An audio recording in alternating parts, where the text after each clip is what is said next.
ತಮ್ಮ ಚುನಾವಣೆಗಾಗಿ ಬೇಕಾಗ್ತಾರೆ. ಇದು ಹೇಳಿದರೆ ಶಾರದವರು 2.5 ವರ್ಷದ ದೇವಾಲಯಕ್ಕೆ ಹೋಗಿಲ್ಲ, ಆದರೆ ನಿರಂತರವಾಗಿ ಚುನಾವಣೆಯಲ್ಲೇ ಜೈ ಶ್ರೀರಾಮ್ ಜೈ ಶ್ರೀರಾಮ್, ರಾಮ ಮಂದಿರ ಮೊದಲು ಅಲ್ಲೇ ಕಳಿತೀವಿ ಅಂತ ಹೇಳಿದ್ರು. ಇವತ್ತು ಕಟ್ಟಿದ್ದಾರೆ, ಎಲ್ಲಿ ಹೋದ್ರೆ ಜೈ ಶ್ರೀರಾಮ್ ಅಂತ ಹೇಳ್ತಾರೆ. ರಾಮ ಭಕ್ತರನ್ನು ಮತ ಪಡಿತಾರೆ. ಹಿಂದುತ್ವವಾದದಲ್ಲಿ ರಾಮ ಮಂದಿರದ ನೆಲೆಗಟ್ಟಲ್ಲೇ ಮತ ಪಡೆದು ಆಯ್ಕೆ ಆಗ್ತಾ ಇದ್ದಾರೆ. ಇವ್ರು ನಿಜವಾಗಿಯೂ ರಾಮ ಭಕ್ತರ, ಇವ್ರು ನಿಜವಾಗಿಯೂ ರಾಮಗೆ ದ್ರೋಹ ಮಾಡಿಲ್ಲ ಅಂತ ನೀವು ಅಂತೀರ.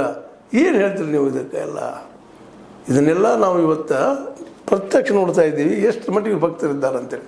ಈಗೆಲ್ಲ ಆರೋಪಗಳನ್ನು ಮಾಡಿರುವಂಥ ಕೇಜ್ರಿವಾಲ್ರು ನೇರವಾಗಿ BJP ಮತ್ತು RSS ಅಟ್ಯಾಕ್ ಮಾಡ್ತಾ ಇದ್ದಾರೆ. ನೀವೆಲ್ಲರೂ ರಾಮ ಭಕ್ತರಲ್ಲ.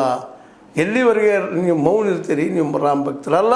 ಇಲ್ಲೇ ಕಳ್ಳರನ್ನು ಹಿಡಿದು ಯಾವಾಗ ಶಿಕ್ಷಿಸ್ತೀರಿ, ಅವ್ರಿಗೆ ಜೈಲಿಗೆ ಕಳಿಸೋಂಥ ಕೆಲಸ ಮಾಡ್ತೀರಿ, ಆಗ ಮಾತ್ರ ನೀವು ರಾಮ ಭಕ್ತರು ಆಗಬಲ್ರಿ. ಇಲ್ಲಾಂದ್ರೆ ಇಲ್ಲ.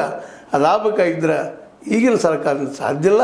ನಮ್ಮ ಹೊಸ ಸರ್ಕಾರಕ್ಕೆ, ಬೇರೆ ಪಕ್ಷ ಸರ್ಕಾರಕ್ಕೆ ಅವಕಾಶ ಕೊಡ್ರಿ, ನಾವು ಹುಡುಕಿ ತೆಗಿತೀವಿ ಈ ರಾಮ ಭಕ್ತರ ಕಳ್ಳತನದ ವ್ಯವಹಾರಗಳನ್ನು ಅಂತ ಹೇಳ್ತಾ ತಮ್ಮ ಒಂದು ಇಂಟು ಪೂರ್ತಿ ಇದೇ ವಿಷಯ ಚರ್ಚೆ ಮಾಡಿದಂಥ ಆಮ್ ಆದ್ಮಿಯ ಕನ್ವೀನರ್ ಅಥವಾ ಮಾಜಿ ಮುಖ್ಯಮಂತ್ರಿ ನಮ್ಮ ಕೇಜ್ರಿವಾಲ್ರು ಪೂರ್ತಿ ಅಂಥ ದಾಳಿಯನ್ನು ಈ ರಾಮದ್ರೋಹಿಗಳ ಮೇಲೆ ಮಾಡಿದರು.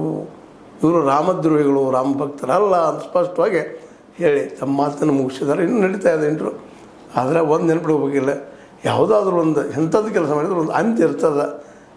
ಒಳ್ಳೇದಿರ್ತದೆ, ಕೆಟ್ಟದ್ದು ಇರ್ತದೆ. ಇವತ್ತು ನೋಡ್ರಿ ಈ ಎಲ್ಲ ಚಂಪತರಾಯ್, ಗೋಪಾಲರಾವ್, ಮಿಶ್ರಾ, ಅನಿಲ್ ಮಿಶ್ರಾ, ಇನ್ನುಳಿದವರು ಎಲ್ಲರೂ ಬುಡಕ್ಕಿದ್ದು ಬರ್ತಾಯಿದೆ.